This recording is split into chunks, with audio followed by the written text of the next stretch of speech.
যে কুলাঙ্গারগুলো এই প্রশ্ন ফাঁস করে এরা তো মানুষের বাচ্চা না, এরা কুলাঙ্গারের বাচ্চা। ৯ জানুয়ারি ২০২৬ ৯টা ২০ মিনিটে পরীক্ষা হয়েছে, কয়টা? ৩টায়। মেইলের মধ্যে প্রশ্ন, এই একই প্রশ্নে কিন্তু তারা পরীক্ষা নিচ্ছে। কি ভাই, এগুলো ফাইজলামি না? আপনারা প্রশ্ন ফাঁস করে যদি পরীক্ষাই নেবেন তাহলে মেধাবীদেরকে যদি বঞ্চিতই করবেন, পরীক্ষা নেওয়ার কি দরকার ছিল? মেধাবীরা কি ধৈঞ্চা?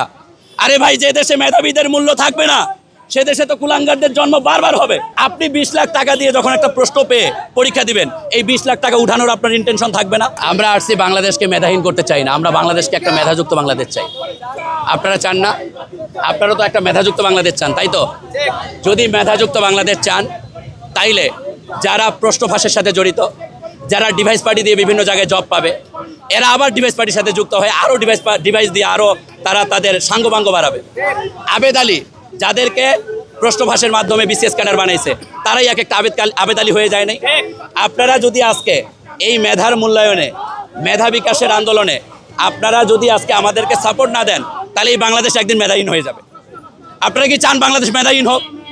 আমরা চাই বাংলাদেশে যত মেধাবী আছে এই মেধাবীরা তারা তাদের জায়গা খুঁজে নিক। মেধাবীদের জায়গা যদি সব জায়গায় হয়, এই মেধাবীরা বাংলাদেশকে সোনার বাংলাদেশে পরিণত করবে। কিন্তু যারা মেধাহীন এরা তো ডে বাই ডে প্রতিনিয়ত দুর্নীতি করবে। আপনি ২০ লাখ টাকা দিয়ে যখন একটা প্রশ্ন পেয়ে পরীক্ষা দিবেন, এই ২০ লাখ টাকা উঠানোর আপনার ইন্টেনশন থাকবে না? আপনি তখন কি করবেন? আপনিও দুর্নীতি করবেন, বিভিন্ন মানুষকে টেকানোর জন্য আপনিও প্রশ্ন ফাঁসের সাথে জড়িত হয়ে যাবেন। আপনারাও কি করবেন? ডিভাইস পার্টির সাথে যুক্ত হয়ে যাবেন। তাহলে আমরা এই চক্রগুলোকে ধরতে চাই, আর এদের বাংলাদেশের সর্বোচ্চ শাস্তি প্রণয়নের দাবি চাই। আমরা বাংলাদেশে চাই মেধাযুক্ত একটা বাংলাদেশ। দল মত নির্বিশেষে যে যে বয়সী আছেন সবার জন্য এই আন্দোলনটা দরকার। কারণ আমরা এই বাংলাদেশ যদি সুস্থ মস্তিষ্কের বাংলাদেশ চাই, এই বাংলাদেশে যদি মেধাবীরা মেধার বিকাশের করার জায়গা খুঁজে না পায়, একজন বেকার স্টুডেন্ট, মেধাবী স্টুডেন্ট সকাল ৯টায় পড়তে বসে, রাত ৯টায় বের হয়, এই কনকনে শীতের মধ্যে সারা রাত পড়াশোনা করে, কিন্তু দিন শেষে পরীক্ষার হলে গিয়ে যখন দেখে প্রশ্ন ফাঁস, তখন তার কেমনটা লাগে বলেন তো আপনারা? অনেক স্টুডেন্ট কান্না করে রাতে যে এত পরিশ্রম করে লাভ কি? যে কুলাঙ্গারগুলো এই প্রশ্ন ফাঁস করে এরা তো মানুষের বাচ্চা না, এরা কুলাঙ্গারের বাচ্চা। কারণ যারা প্রশ্ন ফাঁস করতেছে এদের কারণেই তো বাংলাদেশটা মেধাহীন হচ্ছে। আমরা তো মেধাহীন বাংলাদেশ চাই না, আমরা মেধাযুক্ত বাংলাদেশ চাই, আমরা মেধাবীদের বাংলাদেশ চাই, আমরা মেধাবীদের প্রণয়ন চাই। আপনারা প্রমাণ চান? দেখেন, আপনারা ৯টা ২০ মিনিটে, ৩টায় পরীক্ষা, ৯টা ২০ মিনিটে তারা প্রশ্ন ফাঁস করছে মেইলের মাধ্যমে। আমাদের কাছে তো প্রমাণ আছে, আমরা প্রমাণ নথিমালা সব কিছু নিয়ে আসছি। এমন না যে আমরা প্রমাণ নিয়ে আসি নাই। দেখেন আপনারা, আমাদের কাছে সকল প্রমাণ রয়েছে। RICL TMX, যুগের পর যুগ স্থাপনা থাকে মজবুত।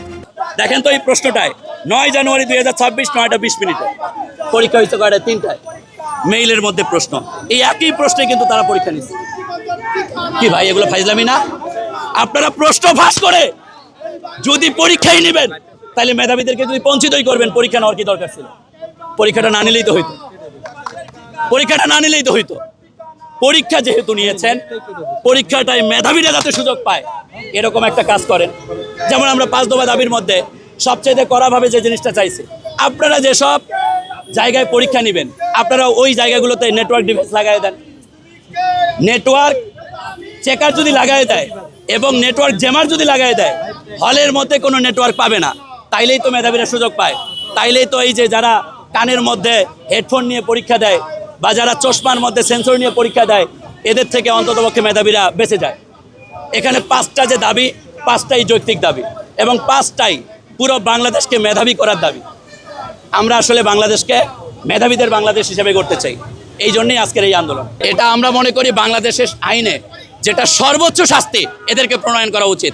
আপনি একটা নর্মাল জিনিস চিন্তা করেন, যারা প্রশ্ন ফাঁস করতেছে, যারা বাংলাদেশকে মেধাহীন করতেছে, তারাই বাংলাদেশের শত্রু। এই বাংলাদেশ একদিন মেধাহীন হয়ে গেলে প্রতিটা মানুষের রন্ধ্রে রন্ধ্রে দুর্নীতি ঢুকে যাবে এবং এই বাংলাদেশকে তখন আর আপনারা টেকাইতে পারবেন না। আপনারা চাইলেও এই বাংলাদেশকে সুস্থ করতে পারবেন না, একটা অসুস্থ বাংলাদেশে পরিণত হবে। আমরা চাই একটা সুস্থ বাংলাদেশ। এই সুস্থ বাংলাদেশ তৈরি করতে গেলে সবার আগে প্রশ্ন ফাঁস বন্ধ করতে হবে। ডিভাইস পার্টি এবং যারা এদের সাথে জড়িত, বাংলাদেশের আইনে যেটা সর্বোচ্চ শাস্তি, সে শাস্তি তাদেরকে প্রণয়ন করতে হবে।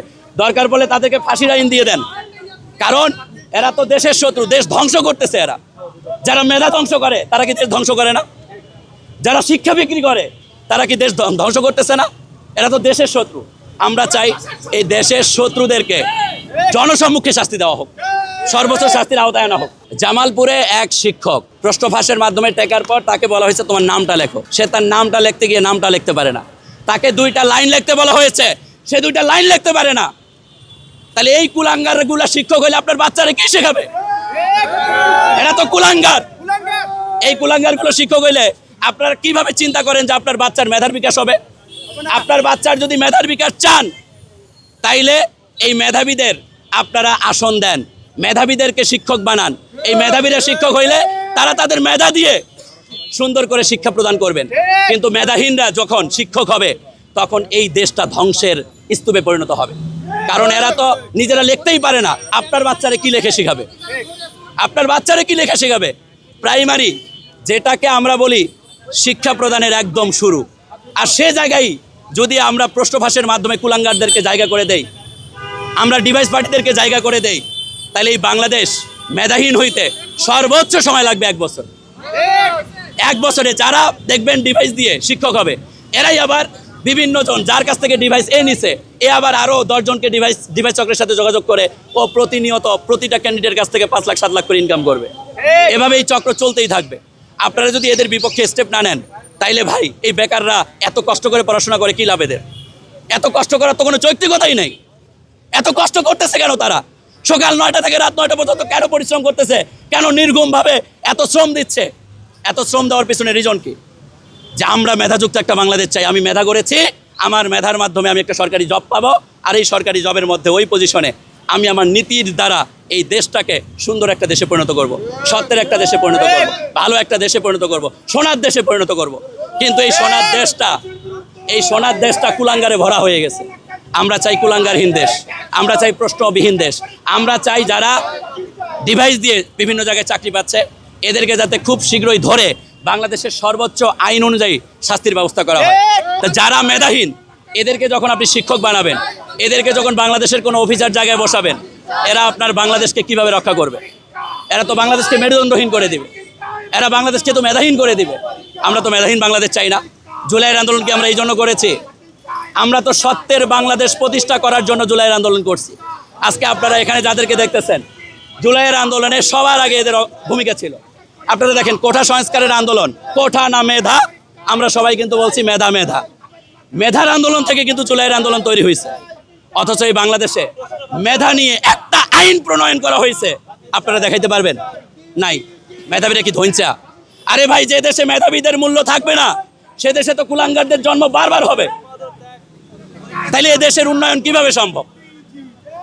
এ দেশ দুর্নীতিমুক্ত আমরা কিভাবে করব? এ দেশ মেধাবীদের বাংলাদেশ কিভাবে হবে? এ দেশ ন্যায়ের বাংলাদেশ কিভাবে হবে? আমরা ন্যায়ের বাংলাদেশ চাই, আমরা মেধার প্রতিষ্ঠা করতে চাই।